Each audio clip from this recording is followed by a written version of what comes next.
여러분, 지난 15년 동안 한국에서 부자가 되는 공식이 완전히 바뀌었다면 믿으시겠어요? 과거에 통했던 방법들이 지금은 통하지 않을 수도 있다는 건데요. 오늘 15년간의 데이터를 통해 부의 지형도가 어떻게 바뀌었는지 그 거대한 변화의 흐름을 한번 따라가 보겠습니다. 오늘 저희가 깊이 파헤쳐볼 자료가 바로 이겁니다. KB금융그룹이 무려 15년간의 데이터를 집대성한 2025 한국 부자 보고서 특별판인데요. 이 보고서 한 권에 지난 15년 동안 한국의 부가 어디서 생겨나서 어디로 흘러갔는지 그 비밀이 담겨 있습니다. 자, 47만 6천 명. 이게 무슨 숫자일까요? 15년 전에는 13만 명에 불과했던 우리나라 부자가 지금은 무려 3배 이상 늘어났다는 겁니다. 정말 폭발적인 증가죠? 그렇다면 진짜 중요한 질문이 남습니다. 이 많은 사람들은 대체 어떻게 부자가 된 걸까요? 그리고 우리가 찰석같이 믿어왔던 부동산 불패, 이 공식은 아직도 유효한 걸까요? 자, 그래서 오늘은요. 먼저 한국의 부자가 얼마나 늘었는지 그 규모부터 확인하고요. 그분들의 돈이 어디서 왔는지 15년간의 변화를 추적해 볼 겁니다. 그리고 많은 분들이 제일 궁금해하실 부동산 불패 신화의 진실을 파헤쳐보고 요즘 부자들이 주목하는 새로운 투자처와 그들만의 성공 비결까지 하나씩 차근차근 알아보겠습니다. 자, 그럼 첫 번째 이야기부터 시작해 볼까요? 지난 15년간 한국의 부라는 파이가 과연 얼마나 커졌는지 그 규모부터 한번 살펴보시죠. 와, 이 그래프 기울기 좀 보세요. 정말 가파르죠? 2011년에 13만 명이었던 부자 수가 자산 시장이 뜨거웠던 팬데믹 시기를 지나면서 35만 명을 훌쩍 넘겼고요. 마침내 올해는 47만 6천 명에 도달했습니다. 이건 매년 평균 10% 가까이 부자가 늘어났다는 계산이 나옵니다.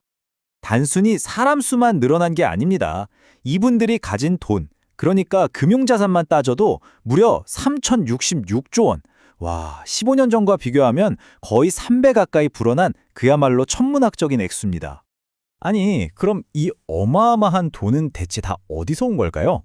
바로 여기서부터 지난 15년간 부자가 되는 공식이 얼마나 드라마틱하게 바뀌었는지 제대로 보이기 시작합니다.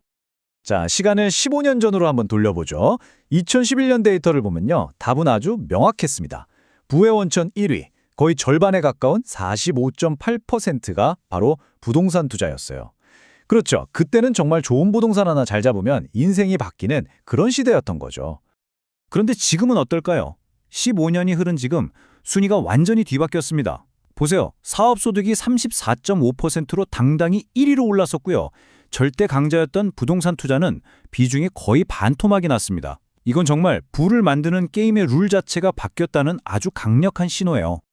자, 부를 만드는 공식에서는 부동산의 힘이 좀 빠진 것처럼 보이죠. 그러면 진짜 부동산 불패 신화는 이제 끝난 걸까요? 그 답을 찾기 위해 이분들의 자산 포트폴리오, 그러니까 재산 목록을 한번 샅샅이 들여다보겠습니다. 그래서 정말 부동산의 시대는 끝난 걸까요?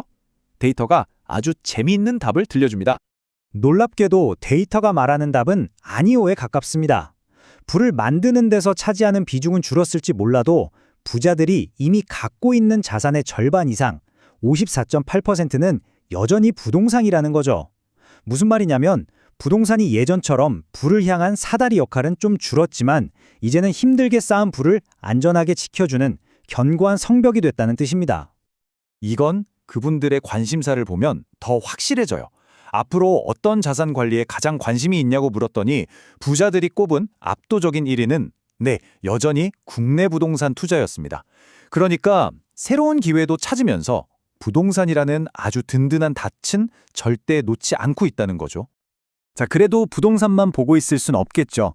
미래의 더 높은 수익을 위해서는 새로운 투자처를 계속해서 찾아야 할 텐데요. 그렇다면 부자들이 앞으로 가장 높은 수익률을 기대하는 곳은 과연 어디일까요? 보고서에서는 아주 명확하게 이야기합니다. 한국 부자들의 거의 절반이요. 가까운 미래에 가장 높은 수익을 안겨줄 투자처로 주식을 꼽았다고 말이죠. 부동산이 안정적인 자산의 기반이라면 미래 수익에 대한 기대감은 주식 시장으로 쏠리고 있다는 겁니다. 실제로 앞으로 1년간 주식 투자를 어떻게 할 거냐는 계획을 보면 이 흐름이 더 뚜렷해집니다. 투자를 줄이겠다는 분은 9.8%인데 늘리겠다는 분은 19%, 거의 2배나 많죠. 시장이 좀 불안해도 결국 미래 수익은 주식에 있다는 기대감이 깔려 있는 겁니다. 자, 이제 마지막으로 어쩌면 이 보고서에서 가장 중요한 부분일지도 모르겠습니다.